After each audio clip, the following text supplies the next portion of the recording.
Good afternoon. I'm Hannah Wiley, politics reporter for the Sacramento Bee. Thank you for joining what I hope and expect will be an engaging discussion on California's COVID-19 vaccine rollout plan. Though far from a silver bullet to end a pandemic that's infected more than 1.5 million Californians and killed 21,000, the COVID-19 vaccine is considered the most powerful tool to help end this crisis.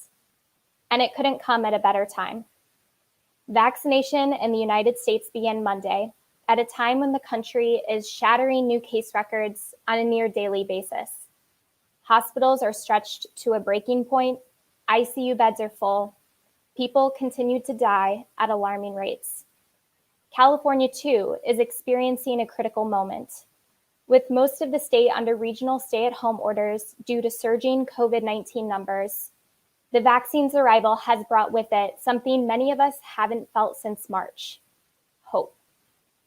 Joining me today for a COVID-19 vaccine question and answer session is Dr. Richard Pan, a state senator representing the Sacramento region, a pediatrician and author of California's legal vaccine requirements for school children, and Dr. John Belko, a pediatric infectious disease specialist at the Kaiser Permanente Roseville Medical Center.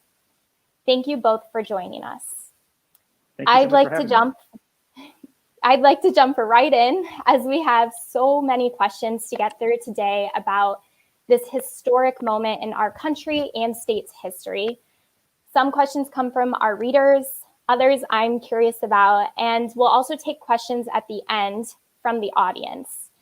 But I'm just going to dive right in.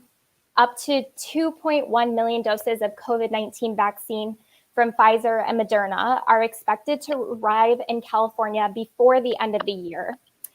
But in a state of nearly 40 million people, obviously some are going to have to wait until next year to get vaccinated.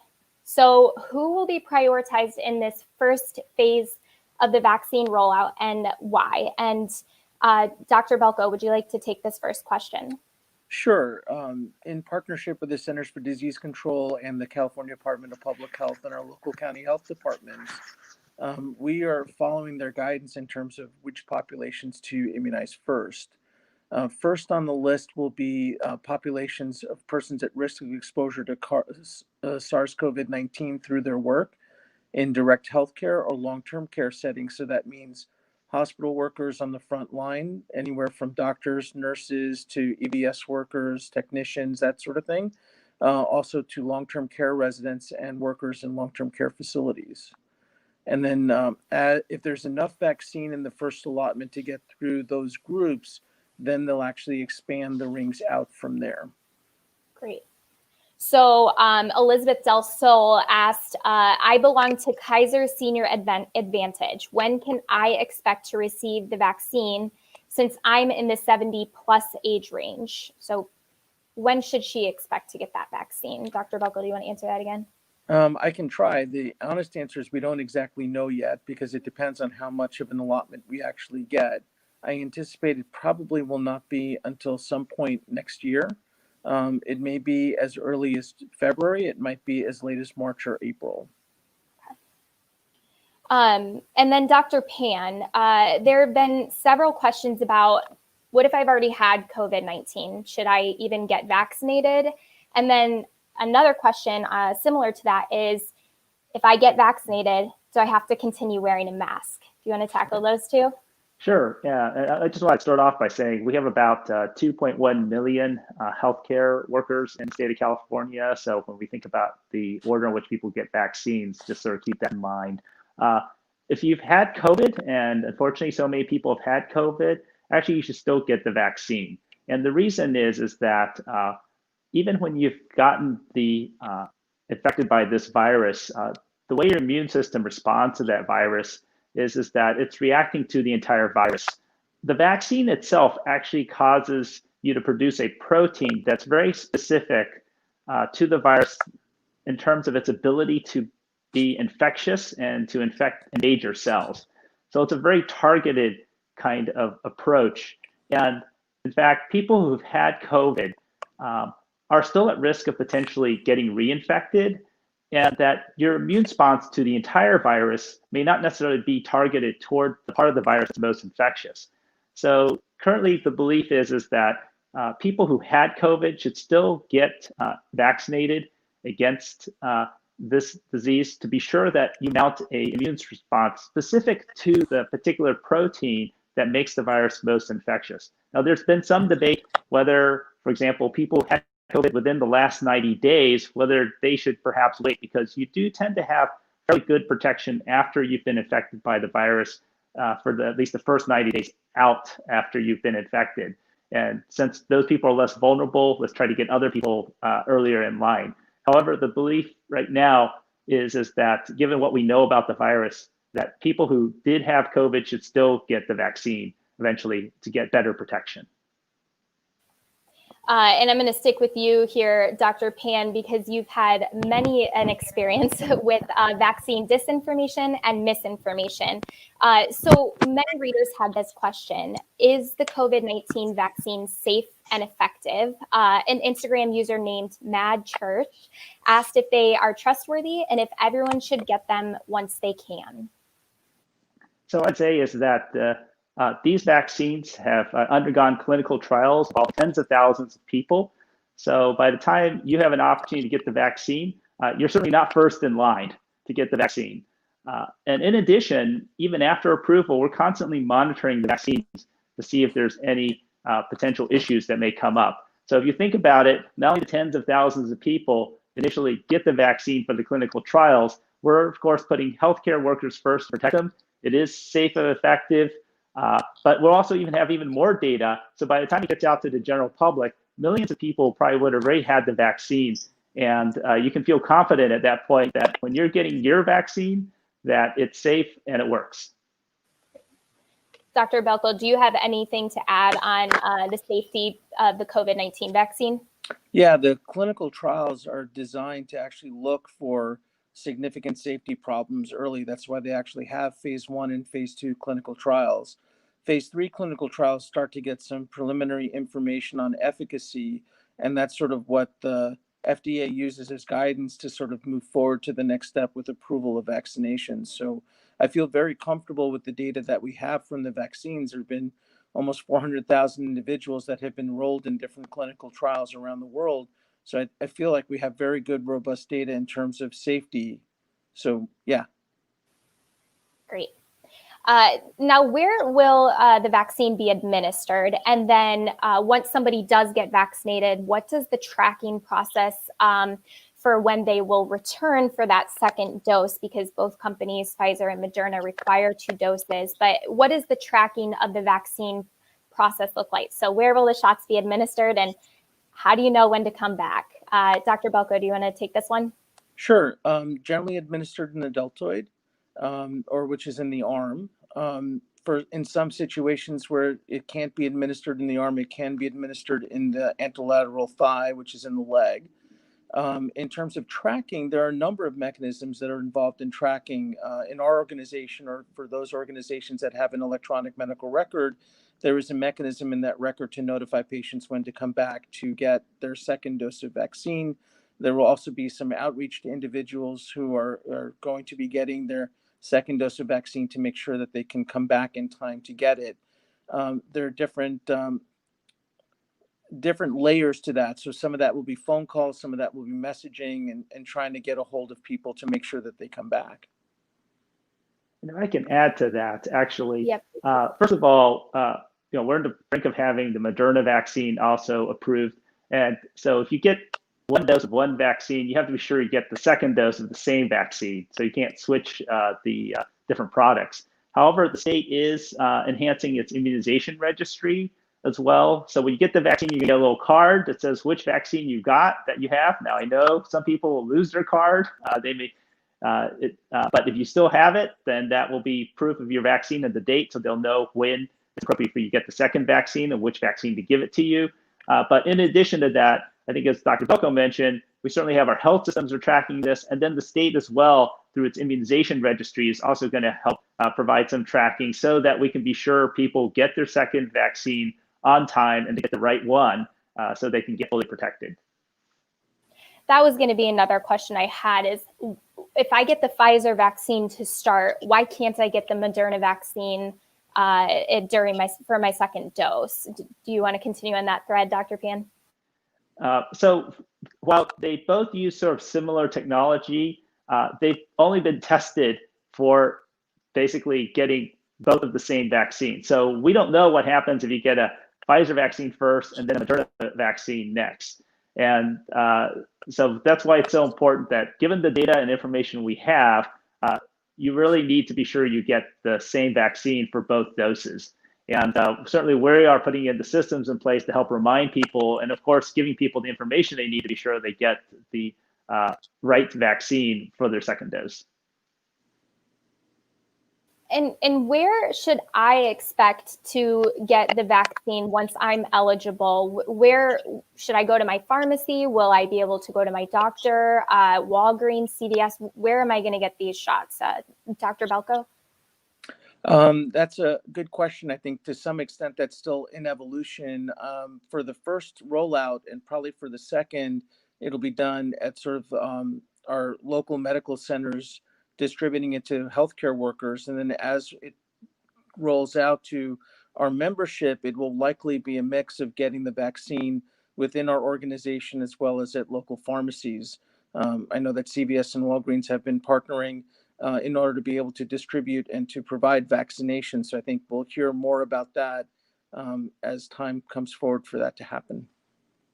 Yeah, if I can just add to that, the state is still working on those plans, but the basis of the plans is using sort of the traditional sources of vaccination, which are pharmacies and clinics and doctors' offices. But I also want to point out that because in some communities, they may not have as many pharmacies or practices available, the local departments of public health will also be involved in setting up vaccination centers to be sure that vaccines are available and accessible to everyone in the community, particularly most vulnerable communities, the places where people often have less access to care as well. Yeah. Now, speaking of logistics, Tahoe ER nurse Dorothy Dean asked how we can ensure the Pfizer and Moderna vaccine vials are continually kept at the necessary low temperatures. Dr. Belko? Well, I could start that way. When it's shipped from the company, it's shipped under specific conditions and it is monitored. And when it arrives at the location that to be distributed at the state or at the county level, that cold chain is continued and you can actually track those temperatures and it's charted as it kind of goes through to get to the end user. Once it gets to the end user, so for example, at Kaiser, it gets stored in a freezer that is actually centrally monitored so that if there's any problems, we know about it and we can intervene before we lose that stock. And then there are instructions that we are given by the companies in terms of how to thaw the vaccine on the day of administration and how long it can be at what temperature in order to still be available for injection. Okay. And I think this just raises the overall question of how are vaccines made, and in particular, how was the COVID-19 vaccine made? In layman's terms, how do they work? We've touched on this a little bit, but can we break that down a little bit more? Dr. Pan? Sure. So I should point out that these vaccines use a technology that's been developed for over a decade. So basically what the vaccine is that it contains a substance called RNA, which is sort of like a blueprint of how to manufacture a protein. And the protein is telling the cells to manufacture is actually the spike protein on the virus that makes it particularly infectious.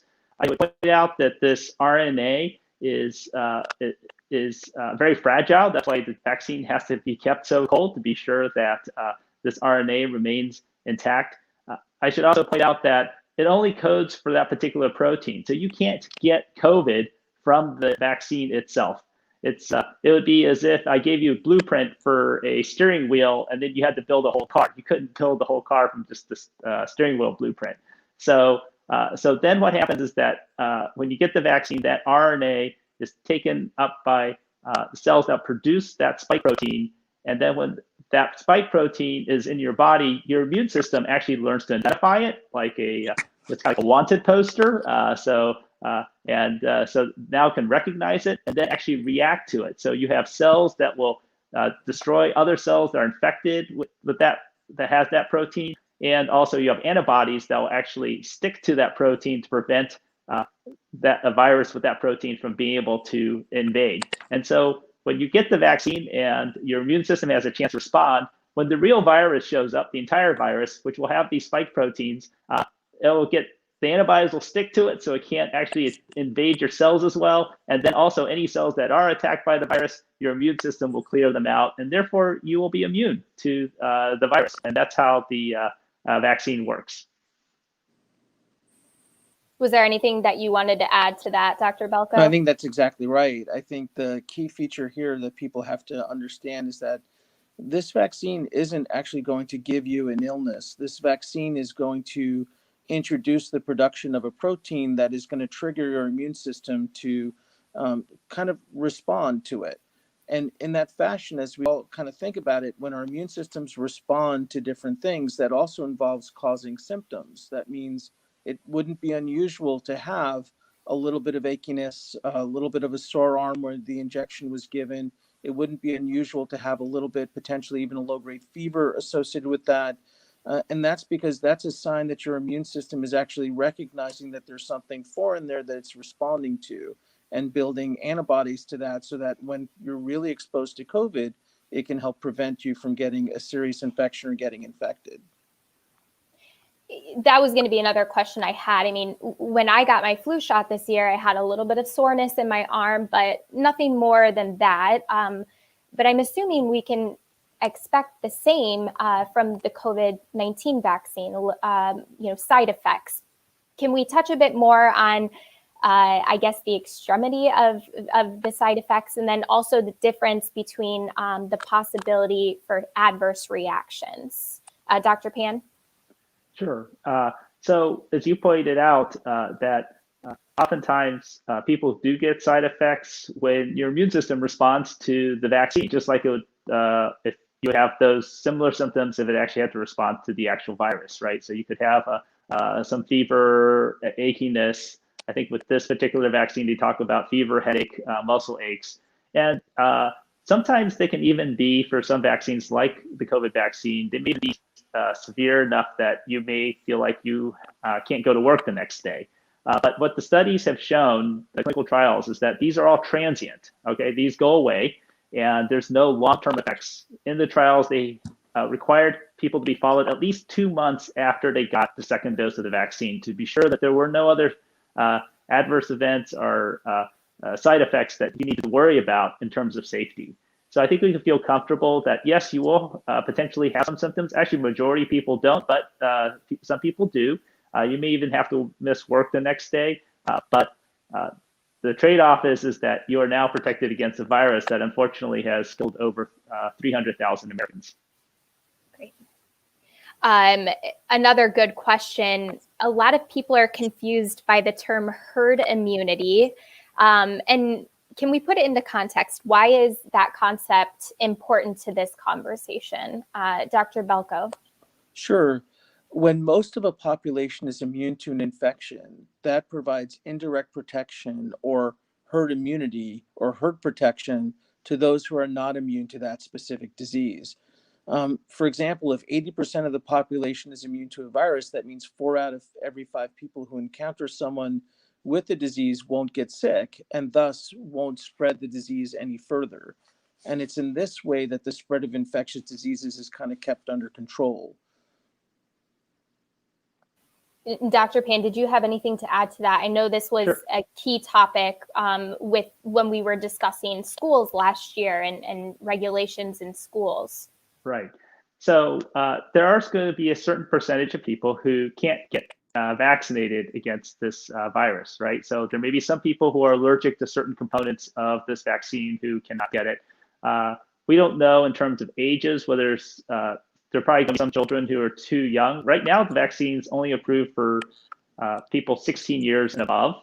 They're doing further studies to see if children can get it, and there's no indication why children probably couldn't get this, but of course we need to do the safety studies. But there may be, again, there may be an age range where kids are too young to get it. And again, there may be some people who also are immunosuppressed, so they don't mount a sufficient response to the vaccine, so it's not as effective. And in order to protect all those people, the rest of us being vaccinated helps protect them. So when you have enough people who actually are immune through being vaccinated, then the virus has no place to go, and therefore it doesn't spread through our community. And I personally like the term community immunity instead of herd immunity, because it really is about this shield that we're creating in our community when enough of us get vaccinated. And I think with COVID, they're thinking that that's probably going to be about 70 to 80% of people vaccinated, given how infectious this virus is. On that point of which populations can and can't get the vaccine yet, this, from my understanding, correct me if I'm wrong, but the vaccine has not been tested yet on pregnant women, correct? And so when can expecting mothers, when could they get vaccinated? I'll leave that, whoever wants to talk to that. So what we've been telling, what the American College of Obstetrics and Gynecology has come out and said, that if you have someone who is a member of a risk group that happens to be pregnant or lactating, then they should be offered the vaccine just as if someone was not in that same risk category who was able to get the vaccine. So essentially what they're saying is the benefits of vaccination in someone who's pregnant or someone who's lactating or breastfeeding outweighs the risk if you're actually working in like the healthcare field or working with individuals or having a high risk exposure job to COVID. So they would say that discuss that with your obstetrician, see how they feel about it, talk about what your risks are based on what you're doing, and then assess to see if this makes sense for you to get the vaccine. Did you have anything to add to that, Dr. Yeah, I guess I would say, they didn't test this vaccine in pregnant women in the trials, and that's not unusual. When you first test a new medication or a vaccine, you generally first go for essentially healthy adults, right? That's why we haven't tested it in children yet. There's nothing about the mechanism of the vaccine that would make us think it would pose a particular risk to pregnant women. So that recommendation from ACOG is sort of balancing off what we know about how the vaccine works. But also, we are going to continue to collect data on the vaccine, including for those who are pregnant women who choose to get the vaccine. And so hopefully we will have more data, both from trials and from monitoring on the safety of this vaccine for pregnant women, lactating women, and children as well. And Sue Stone asked, my 88-year-old mom lives in an independent senior community. I'm worried about the safety of the vaccine for her. Was it tested on the elderly? Yeah, this vaccine did include populations at risk in an older population, and the vaccine worked very well in that age group. So we don't have any reason to have any concern about utility in that age group. So essentially, it's safe for mom to get it. Great. Let's see. This is a good question, just because I myself fall into this category. But how early will the non-high risk 20 to 4-year-olds have access? So when can I expect to get vaccinated? I know there are a lot of factors at play, but what do you anticipate, Dr. Belko? Depending on how many vaccines come online and what the supply looks like, it might be as early as May, maybe even late April, but it's really hard to sort of guess that at this point in time. Dr. Pan, do you have a guess? Well, it really is about the manufacturing of these vaccines. So first of all, it is exciting that the Moderna vaccine, I think today FDA, the scientific committee has approved it, or they signed off on it. So then hopefully we'll get FDA approval soon. So there will be 2 vaccines that are available, but it really is about the manufacturing process and how many vaccines they can manufacture and then distribute across the country. So yes, we're trying to prioritize people at the highest risk. But if we have enough vaccine, we're going to be able to eventually get to everyone who needs it. And so the question is, how long is it going to take to get there? All depends on the amount they're able to manufacture and then distribute throughout the United States and the world. Keep in mind that this is a global pandemic that's affecting people around the world. Yep. So speaking to that, when we all eventually are eligible to get vaccinated, when might we expect restrictions to start lifting? When might it be safe to go to spend a holiday with our families? When might it be okay to go to a wedding? And next summer, there are going to be live shows scheduled so far, some music festivals. Do you think I'll be able to attend any of that next year? Well, let me, I must first of all start off by saying that the vaccine, it's really exciting that we started yesterday and today. It's going to be several months before we get enough people vaccinated, maybe even out into the summer. In the meantime, we all need to do our part to stop the spread of this virus. I will point out that there are other countries without a vaccine that are having concerts and people going to restaurants and kids are going to school. Countries like Australia, New Zealand, Taiwan, because in those countries, they have expected that people do the things they need to do, which is like wear their masks, keep their distance, not mingle in households, until they actually drove the number of people with the virus, the amount of virus in the community, to a very low level, or essentially zero, right? And that's what our first task is. So it's very exciting the vaccine's coming out. The vaccine will help a lot when we're able to vaccinate enough people in our community. But in the meantime, we are seeing cases rise. We're really concerned that our ICUs are going to get overrun here in California. It's already happening in the rest of the country. So I guess I would just say is I beg you, while we're waiting for the vaccine to come for the for the general population, we all need to do our part. This holiday, please don't mix households. Please wear a mask when you're with anyone outside your household. Please try to keep your physical distance. We need to do what we can now. We have to see a light at the end of the tunnel, but we're still in that tunnel. And we need to be sure that we try to save as many people as possible so that when the vaccine is eventually available, that they can get that protection. The vaccine won't help anyone who gets sick and then dies of this virus over the next several months. So let's do what we can to stop this virus now. Dr. Belko, do you have anything to add on the timeline that you're anticipating? I am anticipating it's going to be later as well, but I have to also completely echo Dr. Pan's sentiment that this really is about not just the vaccine, because the vaccine's just one cog in our response plan.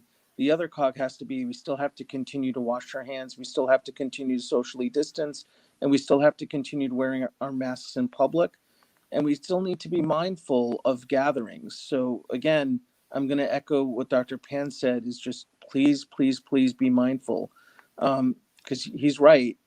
Getting the vaccine isn't necessarily going to help you if you're suffering from COVID and dying now. So when here in California, we do have a mask mandate and we have restrictions against certain gatherings. My question is, can we expect a vaccine requirement down the pipeline, and maybe what sectors might we expect to potentially require that immunization in order to maybe go to work or go to school? Is there any of that possibility in the future? And Dr. Pan, do you want to speak to this one? Yeah, first of all, at the beginning, we won't have enough vaccine for everyone who wants it. So I'm not so worried about mandating vaccines for anyone, because we just won't have enough vaccine for everyone who wants to get the vaccine. And appreciate the fact that as the vaccine's going out, actually a higher and higher percentage of people are expressing that they want the vaccine. Now, there is always a possibility that private entities, businesses, and other entities that are concerned about spread of this virus within their own businesses, its impact on their own ability to operate, may consider having certain requirements for vaccines for people in terms of their own operations. That's a decision by private businesses. There are certainly some laws that may affect their ability to do that. But I don't see at this point that we would have a sort of a government mandate on receiving this COVID vaccine. I think the real challenge is getting the vaccines out to all the people who want it. And certainly anyone who is looking around and seeing what devastation this virus is causing on our friends, our neighbors, our family, our communities, the fact that our kids can't go to school, that our businesses are closed. Anyone who cares about those things should be saying, please, please, please give me the vaccine as soon as I can get it. And I'll go wear my mask and keep away from other people in different households until I get the vaccine. Well, I mean, even after you get the vaccine, we're Sure. still going to continue to wear masks and socially True. distance, because it really isn't until we get to a larger population immunized and then we have good evidence that we're able to control the spread of disease better before we can actually start to say, okay, we can relax and remove the restrictions that we're all not so thrilled about. I have to agree with Dr. Belko there. Me too. Now, in the state's plan to vaccinate as many people as possible who are interested in getting the vaccine, Governor Newsom today talked about the importance of building coalition and collaborating with local faith groups and community leaders, et cetera, to build trust in the vaccination process. I'm eager to hear both of your recommendations on that front, but Dr. Belko, what is going to be critical for the government to do, for local leaders to do, for nonprofits, faith organizations, et cetera, to encourage people to take this vaccine? From my perspective, I think going out and reaching out to specific ethnic communities and speaking to them in their language, hopefully from health leaders in their community to actually be able to be trusted and listened to, would be greatly beneficial. We have seen those interventions work in sort of the Russian-speaking community and also in the Spanish-speaking community. That's really worked really well to kind of bolster sort of uptake and adherence in terms of coronavirus disease itself and mitigation methodology. The trouble is that when you're doing it in English or when you're doing it in venues where not many of them are potentially listening or not participating in, that message doesn't always get to those smaller insular communities. So doing direct reaching out to those communities is going to be very important. Dr. Pan, do you have anything to add? Oh, definitely. I certainly agree with Dr. Belko, and that's the state is working on plans to figure out how do we reach a variety of communities to educate people about the vaccine and its risks and benefits. We need to acknowledge that there are many communities who have good reason to distrust the medical community based on past history, and we need to have that dialogue. Also, it's really important that health leaders, including healthcare providers, doctors, nurses, other people, receive accurate information about the vaccine so that they can counsel their patients. They're often, many times people do, ask questions of their doctors and nurses and other healthcare professionals. And so we need to be sure that information is out there as well. And certainly events like this one, so that we can get answer people's questions. It's fine to have questions, just please listen to the answers. And we are getting data to be able to demonstrate to people that the vaccines are safe and efficacious, and that people should be able to trust getting the vaccine. So you just said an important word, which is efficacious, and I understand that that's different than effective. Can somebody explain the difference between the two? Dr. Pan? Well, so basically what the trials show is that that 95% of the people who got the vaccine, 95% basically get protection from the infection.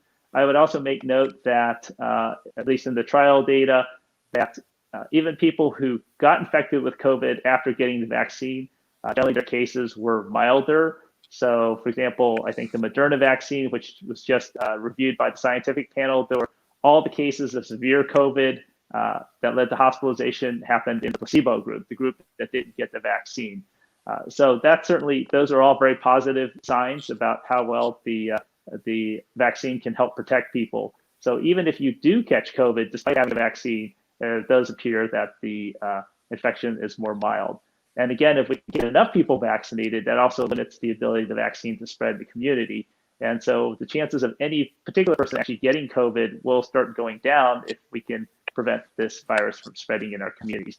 And that's why vaccines are part of that answer, but also, wearing the masks and keeping the distance. And I think that's why Dr. Belko, and I agree with him, said that even once we are starting to vaccinate people in the community, it's still important for people to do that until we get enough people vaccinated in the community at large. Anything to add on the two terms, Dr. Belko? I'll just piggyback or dovetail a little bit and say that I think the studies are very encouraging and they had very great data, but the most important piece that the CDC does is they actually do sort of post-authorization constant monitoring. So the company are now tasked with sort of monitoring everybody who's been immunized, and the CDC is going to be helping doing that as well in order to kind of figure out what the real world efficacy of the vaccines are. So what that means is, as we're immunizing individuals, they're going to be getting follow-up. They're going to be getting asked, like, how are you doing? Did you end up developing COVID? Did you not develop COVID? So those are all things we're going to have a lot more information in the next 3-4 months to be able to answer a lot more questions in terms of how efficacious the vaccines were, and to really look at, are they able to also prevent transmission? Are they able to also interfere with sort of disease progression or severity? So it'll be a lot more yet to come in terms of efficacy versus efficacious. Now, a topic that I've been covering for nearly 2 years is misinformation around vaccination. And certainly we've seen a lot of misinformation online about COVID-19 and regulations, government mandates, and it's flourishing on the internet. So my question is, what kind of threat is this online misinformation campaign against the COVID-19 vaccine? Dr. Pan, I know you have a lot of familiarity in this arena as well, so we want to kick this one off. Sure. The people who are opposed to not only vaccines, the same people are opposed to practically every public health intervention that we have to stop this virus, including contact tracing and mask wearing, unfortunately, have been working hard to spread disinformation about the COVID vaccine even before the COVID vaccine was actually invented. And in fact, we see many familiar anti-vaccine tropes about the COVID vaccine that they've used against other vaccines. So they've very claimed that the COVID vaccine will make people infertile, which of course is not true, but that they made the same claim about like the HPV vaccine, which of course wasn't true then either. Actually, some of them are saying that the vaccines will change people's sexual orientation. And again, there's obviously no evidence or proof to that, and perhaps speaks to anyway. So a variety of different claims about vaccines that are not grounded in facts and the actuality of the vaccine. I think the challenge is that what we've seen with other vaccines is that when people hear these things, it certainly creates some concern or anxiety.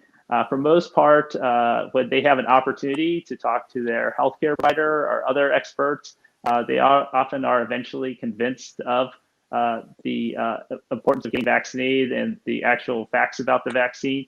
But the dissemination of this disinformation does require a significant amount of effort on the part of a lot of people, including our frontline healthcare providers, our doctors and nurses, who are already busy enough trying to take care of people with COVID and trying to prevent COVID. And I think we do need to recognize that this becomes a challenge because the experts are already pretty busy just trying to deal with this pandemic. And so when we have disinformation being spread, that unfortunately is also oftentimes accompanied by bullying and threats, not only online, but sometimes in real life.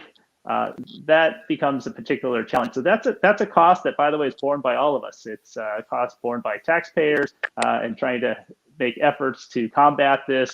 It's a cost that's borne in terms of the amount of effort and time it takes healthcare professionals to debunk these things and answer and to be able to address these particular issues So I think we do have to keep that in mind when we say, well, people should be able to say anything they want, but if it really creates a cost to all of us as we're trying to stop this pandemic that's already killed over 300,000 Americans, it is something we need to think about what we can do to systemically limit the spread of really, frankly, false information. Dr. Balco, how worried are you about vaccine misinformation affecting the state's plan to vaccinate as many people as possible? I am very worried about it, particularly this year more than probably prior years, just given the politicization around everything dealing with COVID. It's a little disheartening to see. I strongly encourage folks to actually go directly to the sources, to go and review the information at the Centers for Disease Control website on coronavirus 19, the California Department of Public Health's website. Go and read for yourselves the information, the data. Moderna and Pfizer are very transparent with their data. Their data has actually been posted online. You can find it. It's posted on the CDC website under the COVID-19 vaccine. So I always encourage people to go to sources that they can trust. And while we often want to trust our family members and friends who talk to us, sometimes the philosophy that I live by is trust but verify. I hear what my parents tell me that I'm supposed to do. Let me go make sure that that's what everybody agrees with. And I know where I'm going to go and find that information. And if I don't know where to find that information, reach out to your primary care provider and ask them where you can find this information or see if they can provide it to you. Now, I'm going back to some of our reader questions. Veronica Daniel on Instagram asked, is one vaccine brand better or more effective than the others? Or in this case, the other, considering there are two main ones right now. Dr. Balco, did you want to start us off on that one?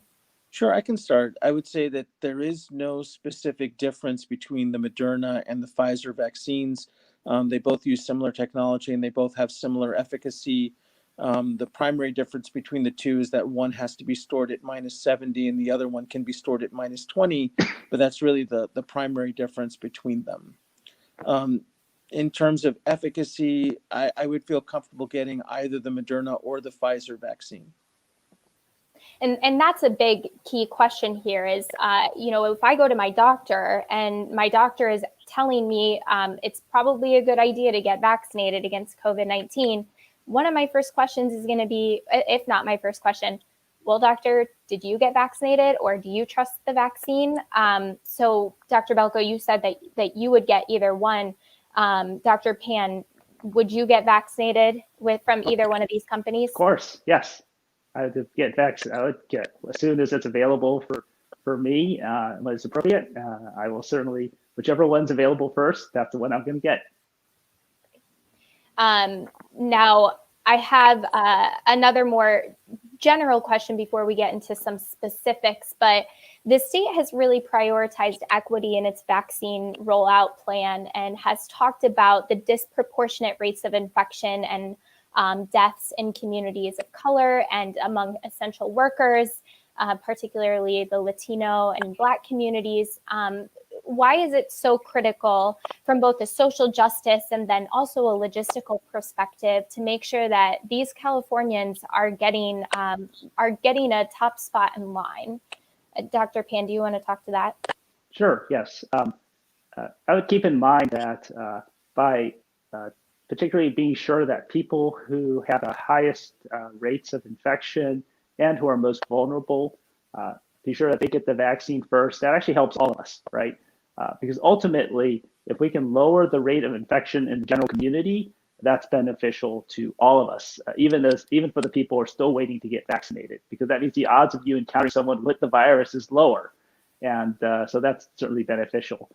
Certainly from a social justice point of view, we need to think about the fact that if people are more vulnerable because of their age, because of their race, because of other medical conditions that they may have, that in order to help protect their lives, I think that those are the people we want to try to afford them the protection of the vaccine first, because they're at most risk of serious harm or even death from the vaccine. And so when we think about our strategies to distribute the vaccine, we want to be sure that people who are most vulnerable to the vaccine, who are most likely to be exposed to the vaccine, should be first. That's why we're starting off with healthcare workers who take care of people with COVID and the inpatient, then working up, then also essential workers, people who cannot avoid being exposed because of the nature of their work or their jobs, and they're doing tasks that are essential for the rest of society.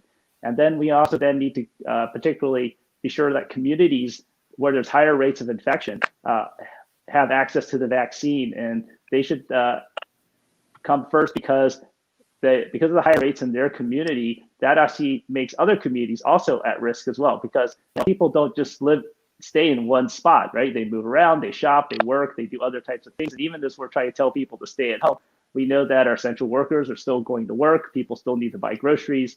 So we can try to limit that, but we can't eliminate people being able to move around. And so by targeting communities that are with higher infection rates, who are higher at risk, we actually, as we roll out the vaccine, that actually is good for all of us, even those of us who are still waiting to get the vaccine, that we do it that way. Dr. Belko, is there anything to add on that topic? I think all of the healthcare organizations in the state and most likely across the country are looking at things in that very lens, exactly as Dr. Pan's pointing out. You're trying to find those staff members that are at highest risk based on what they do, in addition to also based on their underlying risk factors or host factors that might put them at risk, and offer them vaccine first.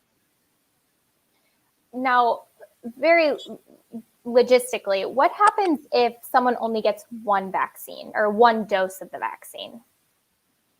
Dr. Belko? Sure. So one dose of the vaccine does provide some protection, but it's not considered to be sufficient protection, because the way that I think about it is the first dose is sort of like the teaser to the body to say, hey, this is something that you need to react to. It's something that we say primes the immune system to kind of look out for something. The second dose is the booster, which actually kind of solidifies the immune response, kind of enhances that memory so that you have some longevity to the immune response going forward. So we really do try to make sure that people get 2 doses of the vaccine. 1 dose may afford some protection, but we still really want to make sure that people try to get 2. There may be times where some folks may not be able to get it exactly 21 or 28 days apart, depending on which vaccine that you're using. And in those situations, you get it as soon as that you can get it. And this is one of those situations where it's all dependent on how the supply is coming out from the different manufacturers. Do we know how much the vaccine is going to cost? So how much is the vaccine going to cost me, or will my insurance cover it? I think that's a question that many of us will have. Yeah. So first of all, the vaccine itself is being paid for by the federal government. So the vaccine itself is it's free, but it's being paid for. So it's not entirely free that way, but basically you don't have to worry about paying for the vaccine itself. Now, the thing is that it takes work to give you the vaccine, right? Someone had to store it. There's a health professional who had to give it to you, had to be put in the syringe, and they had to get the Band-Aid and all those other stuff. So what we call the administrative costs related to the vaccine. Under California state law, actually, if you have a health plan that's regulated by California, that is covered as well. So that's part of the Affordable Care Act. We actually included that into state law with a bill I authored last year. So that portion is also covered if you have a health plan as well. And certainly we're looking at what do we do for people who don't have coverage, how do we cover some of those administrative costs as well to ensure that that is not a barrier to people getting the vaccine. Great. Now, before we turn it over to the reader question, we have a couple of live audience questions here. We have a reader asked a very specific question. If the vaccine is safe for people with Crohn's disease or who are on immunosuppressant medication, do we know the answer to that very specific question? We have very limited data on individuals who have some underlying chronic inflammatory condition, or some are taking some medications that may suppress part of their immune system. And so far, the data looks like it's safe. Right now, what we're doing is for individuals, again, much like with pregnancy, if you have an immunosuppressing condition or if you are on a medication that is causing you to be somewhat immunosuppressed, we are suggesting discussing that with your primary care provider and assessing risks and benefits. But if you are in an essential career, we are recommending that you get vaccinated. We don't have any evidence to suggest that it's going to cause any harm.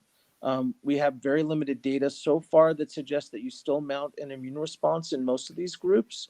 So I think we'll have more data in the coming months. So I would say stay tuned. We have just a couple final questions, and we're going to go to our audience who's tuned in for this event and has submitted some questions. So Jack Gills asked, what happens if there's a lapse between injections, and if there's a difference between waiting 4 or 5 weeks between doses rather than 3 weeks?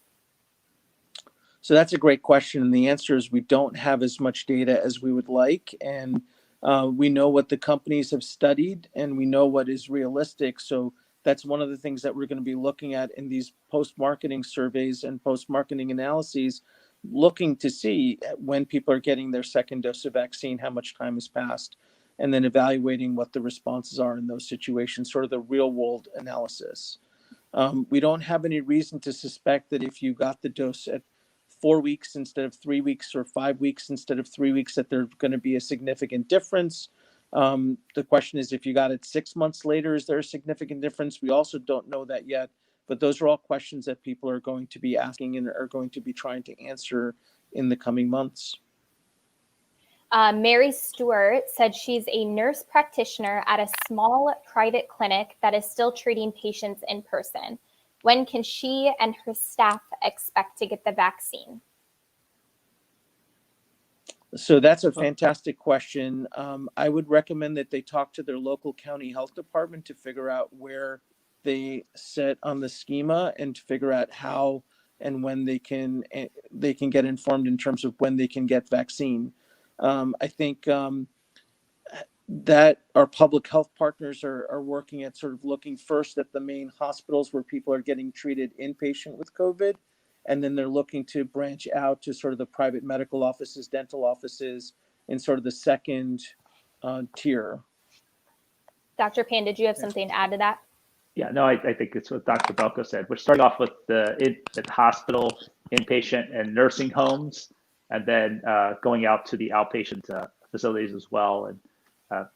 And I think that communicating with your county department of public health in terms of their plans for getting the vaccines out to whether it's in those individual practices or having those staff go to a centralized site, given the storage requirements, there may be a site that they have them go to in order to get their vaccinations.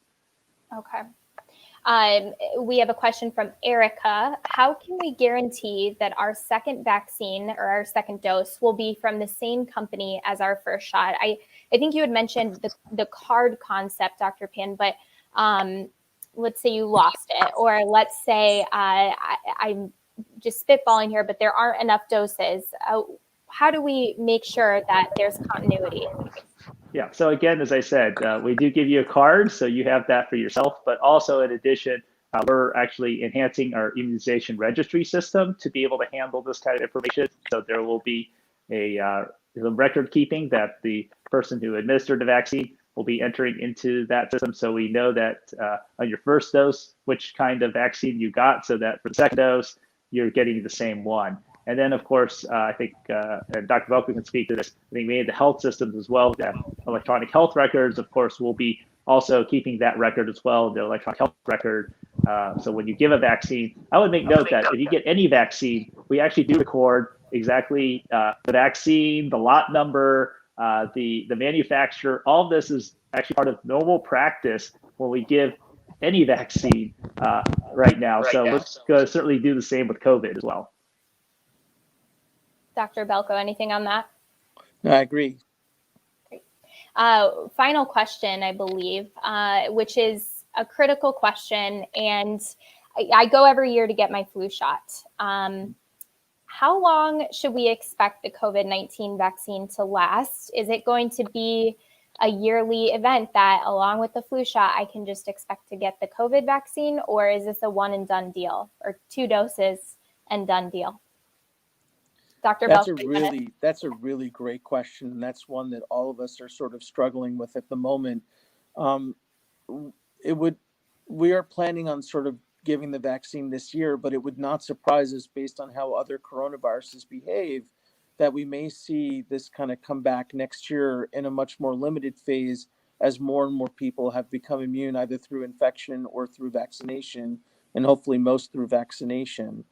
And so my sense is that it is still on the table that we may have to do this again next year, but we don't really 100% know the answer to that yet.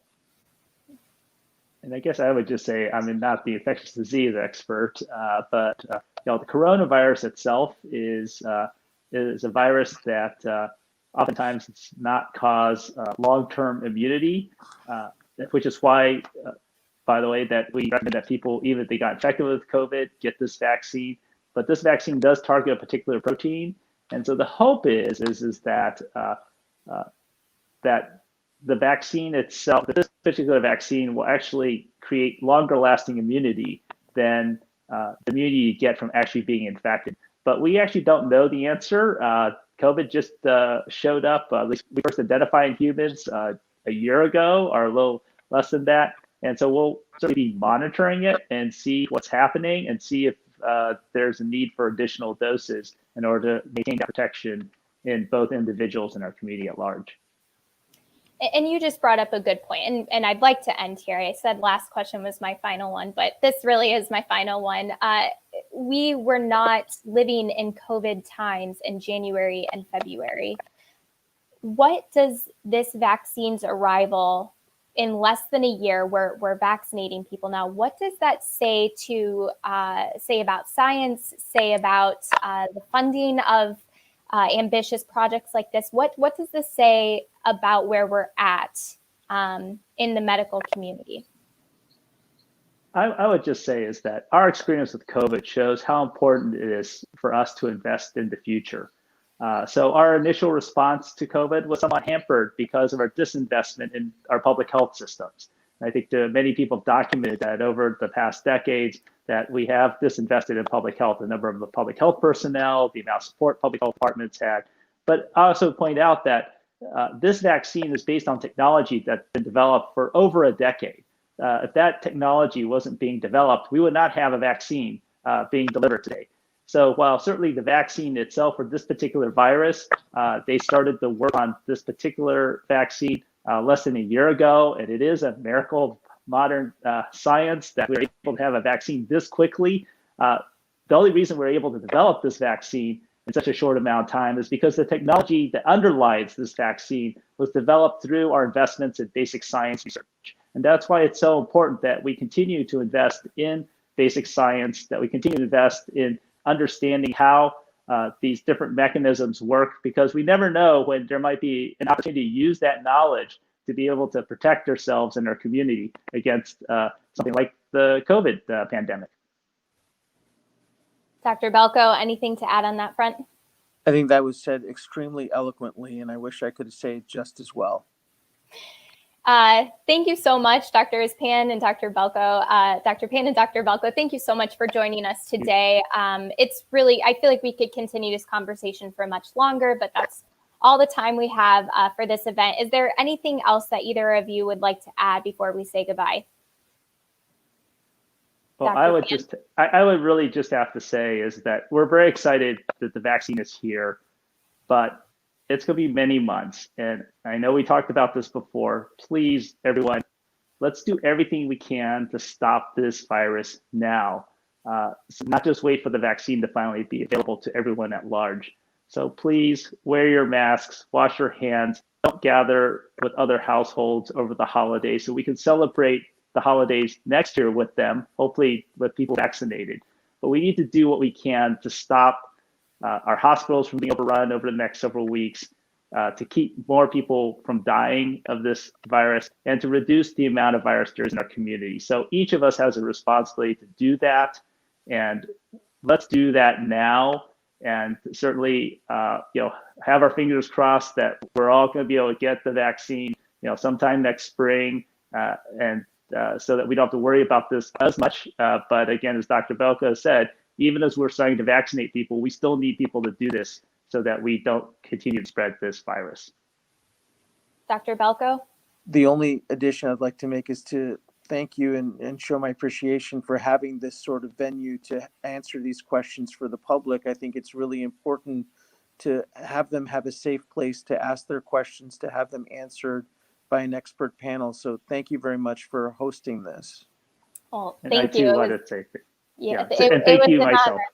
Thank you. It was truly an honor to be able to ask these questions. It's a historic moment for both our state and our country. And I'm delighted to be able to answer questions and talk to individuals, experts like you too.